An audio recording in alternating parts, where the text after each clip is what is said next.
My name is Kristy, and I'm the author of a book about Iranian people and how the recent rounds of sanctions have negatively impacted the lives of people living there.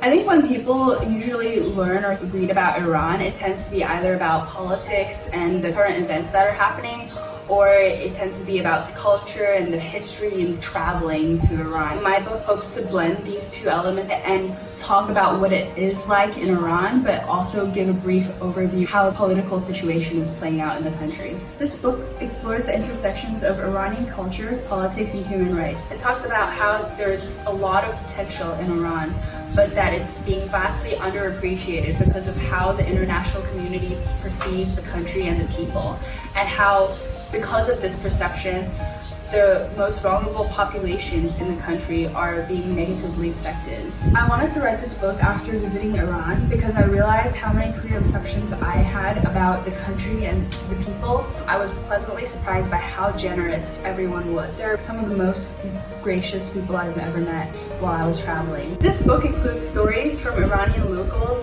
It also includes stories that my friends or I have experienced while we were traveling in Iran. And I've also included some research from think tanks and other research institutions. One of the cool stories I share in this book is about my friend Alfred and the people he met while he was in Tehran.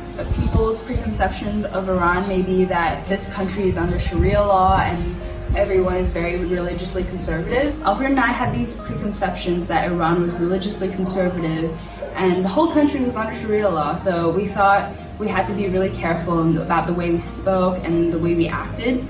But when Alfred was wandering around in Tehran by himself, he met a group of university students who had really radical ideas. They were walking behind a mullah, which is a religious leader in Islam, and they were just openly mocking the mullah and making fun of the way he walks. And the mullah himself was very aware of what was going on. It was like the mullah had experienced this before and it was something that he was used to. So this story was kind of surprising to me and Alfred because of ideas that we had had about what religion was like in Iran and how these things aren't necessarily true and that there's so many nuances within the society.